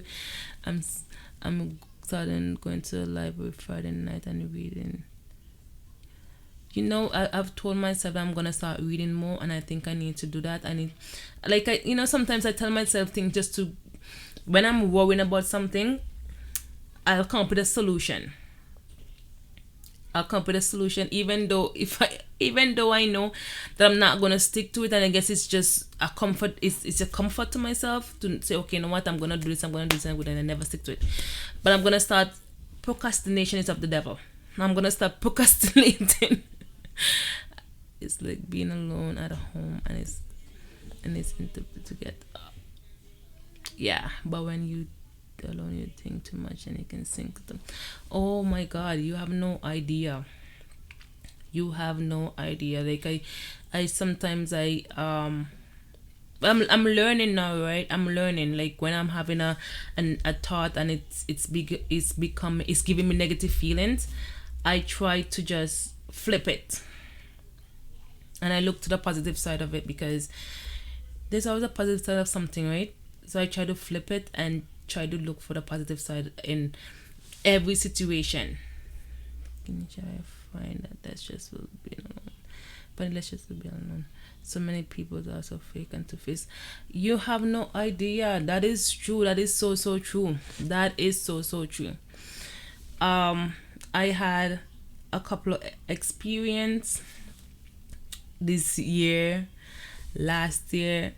It was just unreal. It was just unreal. Like, certain things that happened, and like I don't like drama. I don't like drama, and I don't like being the center of drama, And I do find that sometimes it's less stressful being alone. The less people you talk to, the less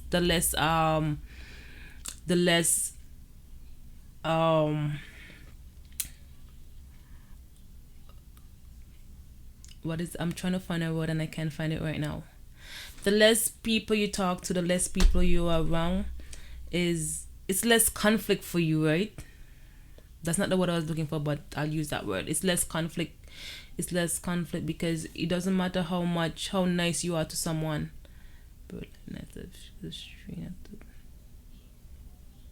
Oh, thank you, Jessica. Thank you for joining us tonight. I appreciate it. If you just coming in, thank you for joining my live. If you haven't yet, please give me a thumbs up. I appreciate it. Thank you very much. Yes. So it doesn't matter how good you are. It doesn't matter what you do. It doesn't matter what you don't do. Somebody's always gonna find something to talk about. Somebody's always gonna talk. Like, I've heard stuff about myself, and I have to ask what, But then, and that's one of the reason, like, I like being by myself sometimes. Like, I do have friends. I think most people that I am close with are like actually family members, or a few people that I've gotten close with are people who I consider family. I thought I was just the people that I knew, but it was the people that were wrong exchanges. So I knew it was, and it wasn't. It's the people that I knew, but just same wrong people. Yeah. Yes, that is true. That is true. Yeah, I don't like my mom. My mom, she would tell me, she said, you're not friendly. You're not a friendly person. It's not that I'm not friendly, and sometimes I wonder, because I have two sons that are autistic, and sometimes because I have two sons that are autistic, then I know what autism look like, and I know what autism traits are, and sometimes I wonder to myself, I wonder if I'm autistic. I'm here for you and prepared on you. Oh, okay. Oh, I forgot. Germany, she's in Japan, and it's Sunday. It's Tuesday. It's Tuesday in Japan now. My family chat with sugar anxiety. Yeah, I don't know. Yeah, but my sons have autism, and sometimes I because I know what the what traits of autism is. I look at myself and I wonder if I'm autistic. Sometimes that comes to me, but it's that's something else that I want to talk about in the future. Autism, because it's my life. I have my two of my boys have autism, and then the baby, he's showing traits of it. So that is something that I'd like to talk about in a future live.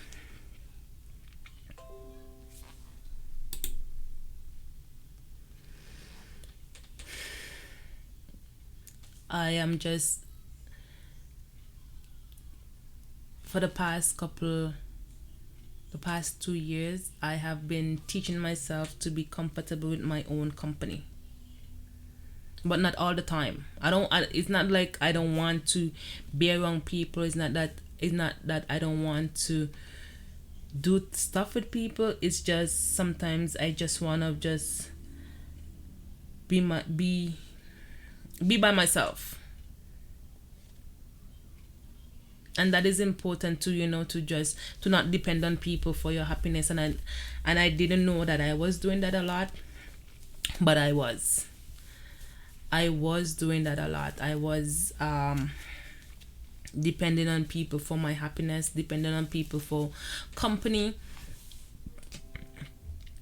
because I thought I needed people. I needed people in my life, and it's not that I don't need them anymore. I guess I just learned I don't like leaving my house much. I don't like leaving my house much either. Like, if it's to go shopping, if it's to go do a coupon deal, then yes, I have no problem to do my coupon deals. But if it's just to go outside to just hang out, like, I don't do hanging out. but I'm gonna change that. I'm going to, like, that's something that I'm not comfortable with, so I push myself to do things that I'm not comfortable with. So I'm gonna see how those go. Maybe I can keep track of it, and then maybe I can make a video out of it.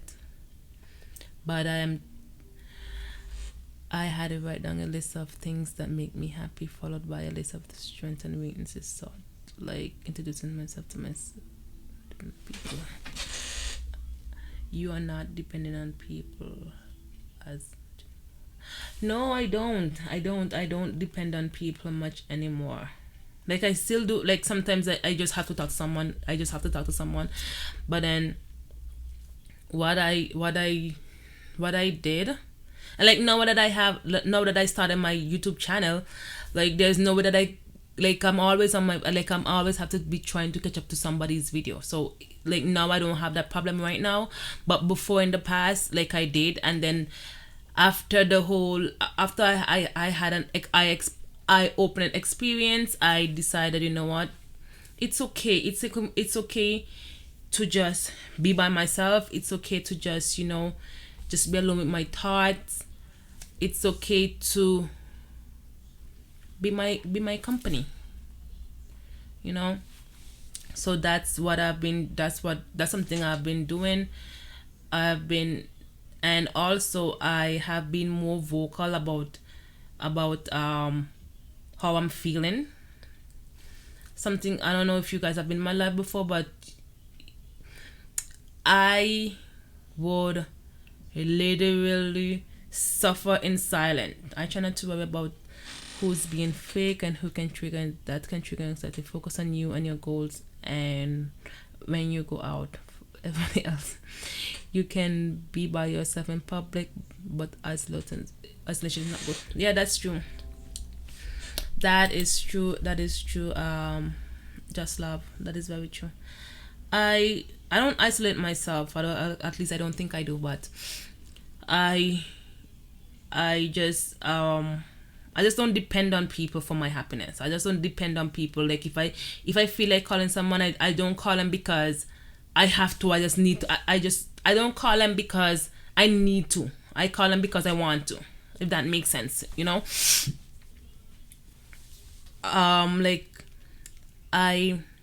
like I was saying, like, I'm teaching myself now to be vocal about my feelings, to make my feelings, it's not dependent on people for. Yeah, no, that not. I understand what you're saying. Just of what I'm saying is that's what I used to do. I used to depend on people for my happiness. Like, when I'm not feeling okay, I call someone, and I keep doing. It's not an area of confusion for you. That is not an. That is an. Yeah, yep, and that's what I was doing, and I didn't know I was doing until I realized what I was doing.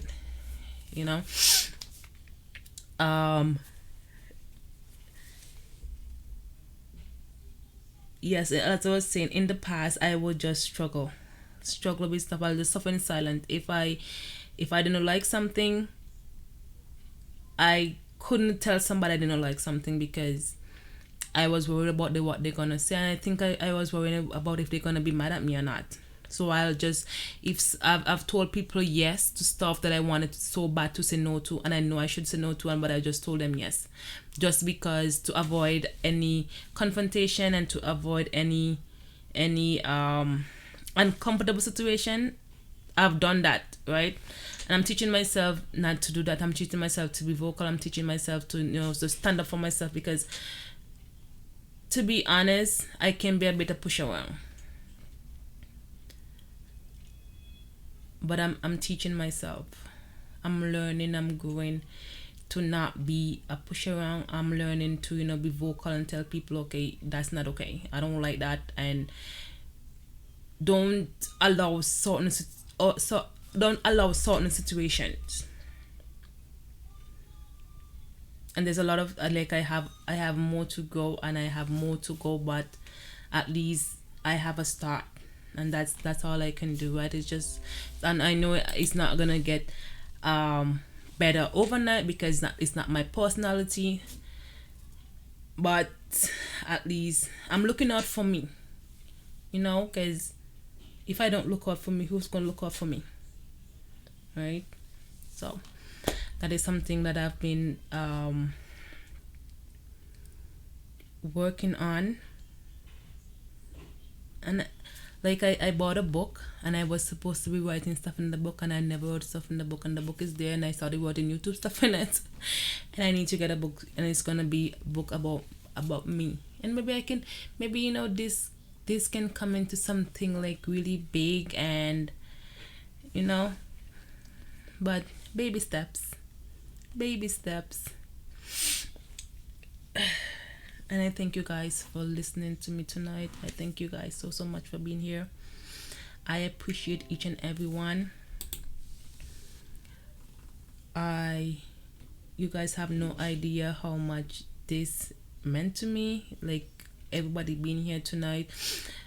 I wanted to do YouTube so many times before, but I was scared. I was thinking, what if nobody wanted to hear what I had to say?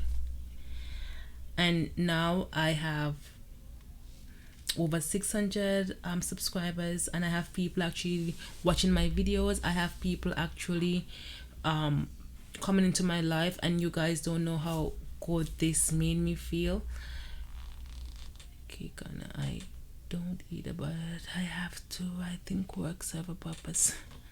I'm paying bills, although it's annoying to get there. I hear you. Just love. I appreciate you guys so much. So I am gonna end this live in the next 3 minutes. I appreciate you guys for being here tonight. I am gonna have another talk like this next Monday. I don't know if there's anyone who'll wanna call. If you wanna be a part of it, just let me know. Either you, like, I have my my IG and my Instagram on my, like, on my videos. I guess I'll put it in my my about page. I need to update my about page. I'll put them there. So if there's anyone who'd like to call, I'll put that there. And like I say, it doesn't necessarily have to be you sharing your story. It could be you giving some word of advice, like that is always useful, just to keep it going. And like, I'm going to do it regardless, but I'd like if people can participate. And I appreciate you guys for being here. I appreciate you guys so much. You guys have no idea how much this means to me. I appreciate you guys. Thank you guys for being here. So like I said, this is gonna be a Monday thing. Monday we're gonna talk about mental health. I think I'm gonna do I like the call-in option, so I am going to try to do it as often as possible, but Monday is gonna be focused on mental health. The rest days in the week, when I choose to go live, I'm gonna have a topic, and hopefully people can call. If nobody call, I'll just have my aunt call, because I know she'll always be there to help me, and I'll make a short of it, and you're welcome, Alan. Thank you guys so much. You guys don't have any idea how much this means to me. This meant to me. Thank you, just love. You guys have no idea how much this means to me. I appreciate you guys so much, and I'm just gonna wait until I've been 2 hours, so it's like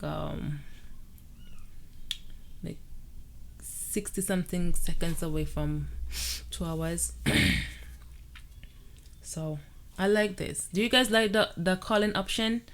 It'd be good to get out though. Yeah, it's always good. It's always good to get out. It's always good to get out.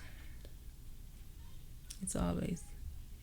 So you guys give me a feedback before it's time to go. Do you guys like the call-in option? What do you guys think about it? feedback, guys. I'd appreciate it.